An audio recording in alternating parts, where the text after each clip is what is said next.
मंगनीलाल मंडल जी को दिखा करके अति पिछड़े का समाज का वोट वो लेना चाहते हैं। तो पूरी की पूरी जो पार्टी है वर्चुअल पार्टी है।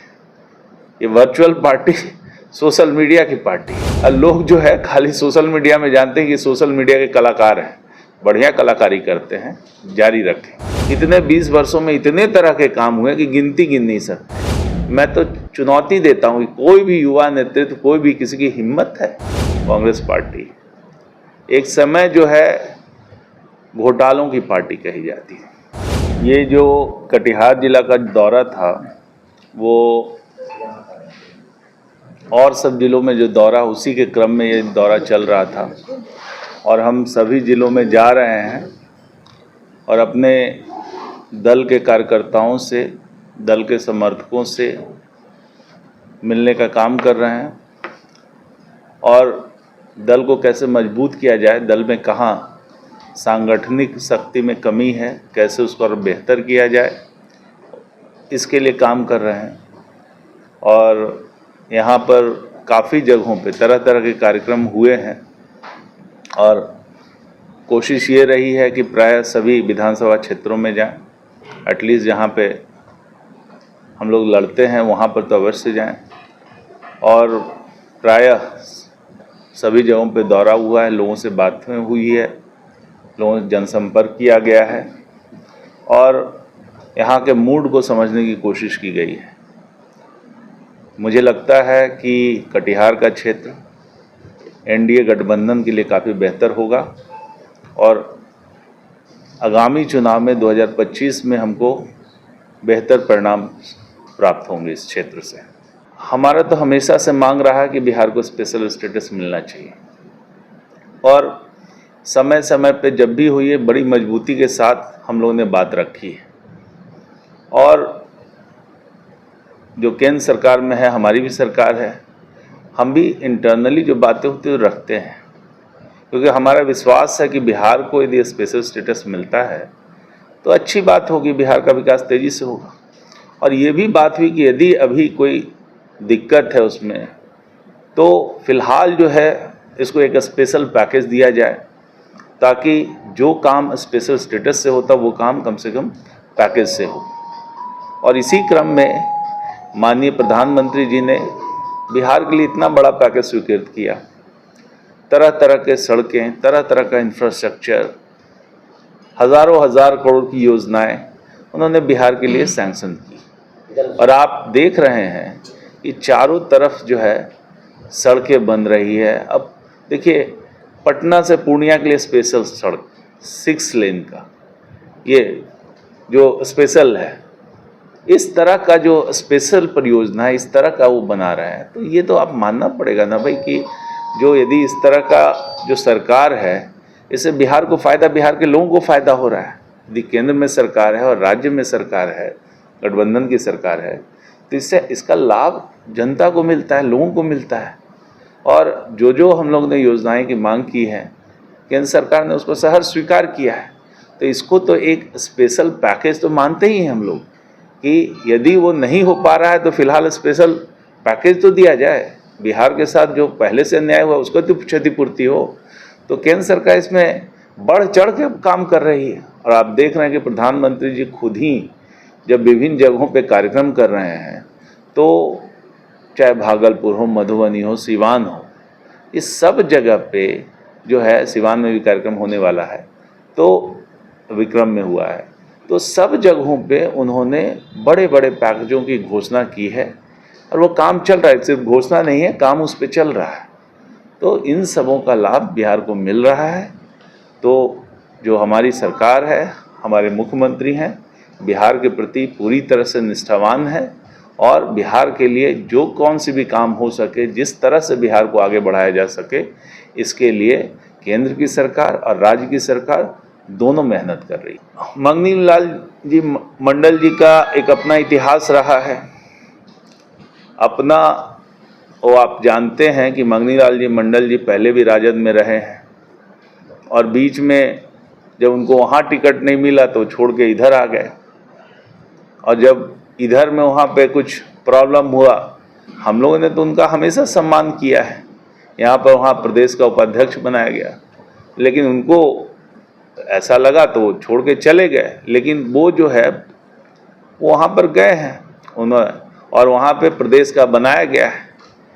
तो सिंपल बात है कि इतने सीनियर नेता पहले थे तो वहाँ पर उनका क्या सम्मान मिला था। और वो जो है एक तरह से ये एक राजनीति की जा रही इसमें कि जो खास करके अत्यंत पिछड़े वर्ग से मंगनी लाल मंडल जी आते हैं, मंगनी लाल मंडल जी को दिखा करके अति पिछड़े का समाज का वोट वो लेना चाहते हैं। यही सारी राजनीति है उनकी। और अति पिछड़ा समाज जानता है कि यही उनकी पार्टी थी, यही लोग थे जो अति पिछड़ा स्टेटस ही खत्म कर देना चाहते थे। आदरणीय नेता कर्पूरी ठाकुर जी ने अति पिछड़ा वर्ग का सृजन किया, स्पेशल उसको आरक्षण दिया। और ये जो लोग थे जब ये सत्ता में थे तो चाहते जो वर्गीकरण कर्पूरी ठाकुर जी ने किया कि अति पिछड़ा वर्ग दे करके, पिछड़ों में एक स्पेशल स्टेटस दे करके उनको अलग से आरक्षण देने का काम, तो वो लोग जो राजद की सरकार थी वो इसको खत्म करना चाहते थे। और इसीलिए जो हमारे दल का भी सृजन हुआ, गठन हुआ, इसी मुद्दे पे सृजन हुआ कि हम लोग इसके सख्त खिलाफ थे। तो मंगनी लाल जी मंडल जी यदि जाते हैं और वहाँ पे रहते हैं तो वो जिस दल के कोई कमिटमेंट नहीं है अति पिछड़ा समाज के प्रति, कुछ नहीं जो दल किया है, हमेशा शोषण किया है, खाली उनके वोटों की राजनीति की है, उनको वोटों के लिए जोड़े रखा है, तो पुनः वही काम कर रहे हैं। वो एक सिंबॉलिज्म का काम कर रहे हैं। एक व्यक्ति को बना दो अति पिछड़ा समाज से और इसको दिखा करके बाकी लोगों का अति पिछड़ा समाज का वोट ले लो।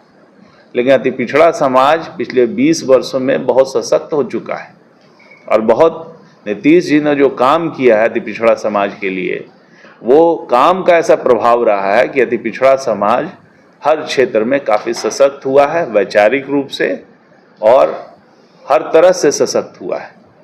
और वो इस बात को अच्छे से समझता है ये सारा जो राजनीति ये चक्र चल रहा है, कुचक्र चल रहा है, वो किसके लिए चल रहा है। ये दिखावे की राजनीति है, इसको कहते हैं ये सिंबॉलिज्म इसको कहते हैं, दिखावा करना कि आपको अति पिछड़ा समाज की भलाई में कोई इंटरेस्ट नहीं है, ना आपने कोई अधिकार दिया। जो भी काम हुआ है वो माननीय नेता नीतीश कुमार जी के नेतृत्व में काम हुआ है। चाहे आरक्षण का मामला, उनको आरक्षण देने का, पंचायती राज में, नगर निकायों में जो आरक्षण दिया गया और उसका जो प्रभाव पड़ा कि हर जगह पे अति पिछड़ा नेतृत्व आगे पैदा हुआ और पूरे अति पिछड़ा समाज में एक जागृति आई है। तो ये काम हमारे दल ने किया है। लेकिन जो दूसरे लोग हैं, हमारे विरोधी दल के लोग हैं, वो लोग सिर्फ सिंबॉलिज्म में विश्वास रखते हैं। एक सिंबॉलिक रूप से किसी व्यक्ति को बना दिया और उसके नाम पे राजनीति करके सभी पूरे वर्ग का वोट लेने का वो सोच रहे हैं। लेकिन मुझे लगता है कि पिछड़ा समाज पूरी तरह से इसमें सचेत है और उनको सही मौके पे चुनाव पे अच्छा जवाब मिलेगा। आप लोग स्वयं पत्रकार हैं, स्वयं सब जगह देखते हैं, आप तो महसूस ही करते हैं कि भाई कि जन स्वराज के आने से क्या फ़र्क पड़ेगा। जन स्वराज एक समय क्लेम करती थी कि भाई सब 143 सीट जीतेंगे तो हमारे को लगेगा कि कम हुआ है। और देखिए जब बाई इलेक्शन हुआ वहाँ पर भी उन्होंने क्लेम किया एक तरह से कि भाई हम ये सारी सीटें जीत लेंगे। क्या परिणाम हुआ आपके सामने है, कितना वोट मिला। तो वो तो इस तरह का क्लेम करते रहते हैं, हमेशा कोई ना कोई क्लेम करते रहते हैं और उनका कोई मतलब नहीं है। और जन स्वराज के स्वयंभू हैं, वो हमेशा एक तरह से जैसे चुनाव का लोग प्रेडिक्शन करते हैं, सेफोलॉजी इसको बोला जाता है कि चुनाव का परिणाम क्या होगा।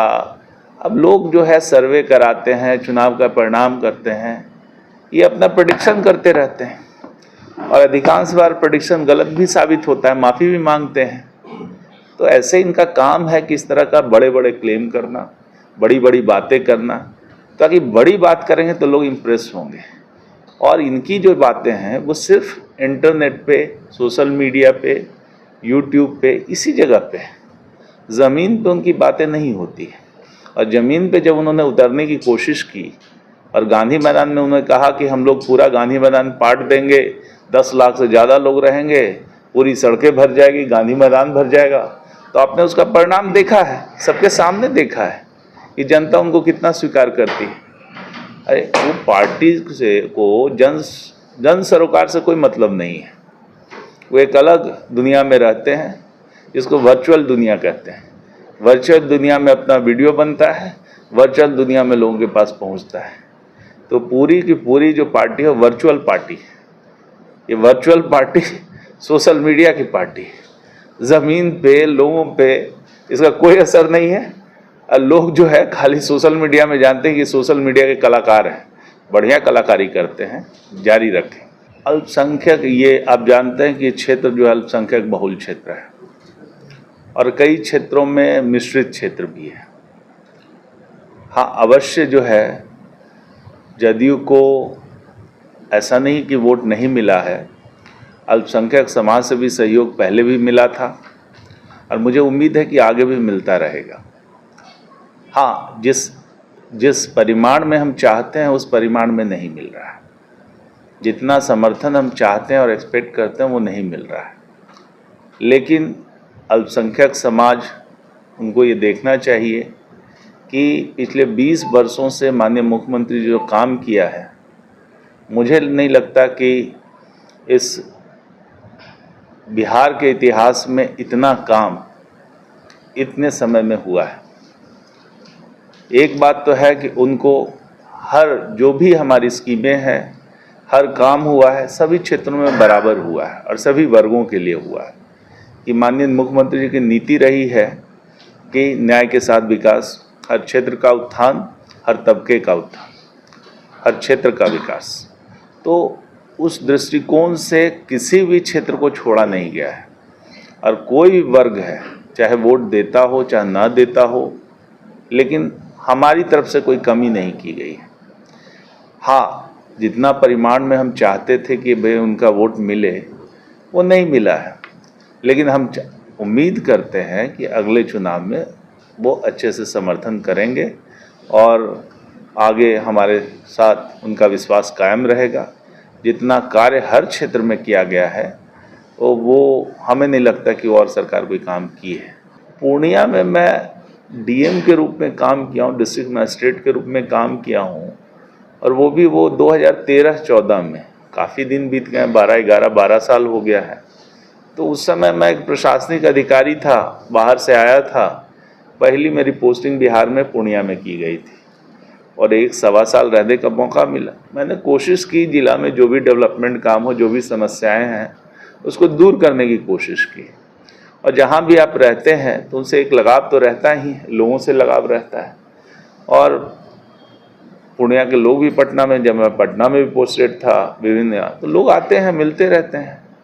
तो यहाँ पर मेरा तो खास लगाव है पूर्णिया से, इस रीजन से काफ़ी लगाव है। और जब भी मुझे मौका मिलता है आने की कोशिश करता हूँ, मैं लोगों से मिलने की कोशिश करता हूँ। पूर्णिया में हमारा देखिए, ये पिछले चुनाव में बहुत थोड़े से मतों से हम लोग पूर्णिया हार गए। इसमें बहुत ज़्यादा देखा नहीं जाना चाहिए। 2 टर्म से हम लोग लगातार जीत रहे थे, 14 में जीते, 19 में जीते और यहाँ पे जीते। थोड़े वही हाल कटिहार का रहा, यहाँ भी बहुत ज़्यादा मार्जिन नहीं रहा। और हमेशा जो है ये क्षेत्र जो है, इस क्षेत्र में जदयू अच्छा करते आई है। ये हम लोग का बेस क्षेत्र है और मुझे लगता है कि अभी भी मैं ये जो घूमा हूँ चारों तरफ में, लोगों से मिला हूँ, तो मुझे लगता है कि लोगों के बीच में जदयू की बहुत अच्छी पहचान है, बहुत अच्छी पकड़ है और लोग यहाँ पर जदयू को चाहते हैं। और जदयू क्या, मैं तो कहूँगा कुछ क्षेत्रों में, पूरे क्षेत्र में एनडीए का प्रभाव है। और इस चुनाव में, 2025 के चुनाव में, मुझे लगता है कि एनडीए काफ़ी बेहतर इस क्षेत्र में करेगी। विपक्ष के पास कोई मुद्दा ही नहीं है। जनता को कोई मुद्दा हो तब ना, जब उन्होंने देख लिया कि पिछले 20 वर्षों से माननीय मुख्यमंत्री जी को वो कुछ हिला नहीं सके। कितनी भी कोशिशें हो गई, कितना भी उन्होंने किया, लेकिन बिहार की जनता तो देख रही है। इतने 20 वर्षों में इतने तरह के काम हुए कि गिन नहीं सकते। हर तरह के काम हुए, हर वर्गों को मदद पहुंचाई गई, बिहार को कहां से कहां ले आया गया। तो बिहार की जनता माननीय मुख्यमंत्री जी पे भरोसा करती है, और जब वो देखे कि जनता इतना भरोसा कर रही तो कुछ भी कहो। अब कुछ नहीं मिला तो हेल्थ का मुद्दा उठा लिया कि भाई अब हम तो इनकॉम्पिटेंट हैं, हम तो कुछ कह नहीं सकते, तो इन्हीं को कह दिया कि भाई आपका तबीयत खराब है। कई लोग हम देखते हैं, कुछ लोग ऐसे होते हैं जो कहते हैं कि भाई हमको इसी ग्राउंड पे दे दिया जाए कि इनका थोड़ा तबीयत खराब है। तो ये तो इनकॉम्पिटेंस की पराकाष्ठा है। आप अपने गुणों को तो कुछ कह नहीं पा रहे हैं, आप में इतनी क्षमता नहीं है, तो बिना क्षमता के बिहार की जनता पे भरोसा कैसे करे। तो ये सब तो कहते रहते हैं, ये सब की बात जो है किसी तरह से भरमाने का, जनता को बेवकूफ़ बनाने का ये काम करते रहे हैं। इनकी हिस्ट्री रही है। ये पहले भी जो गठबंधन के साथी काफ़ी दिनों तक बिहार में उन्होंने राज किया, राज करके बिहार को पूरा बर्बाद कर दिया।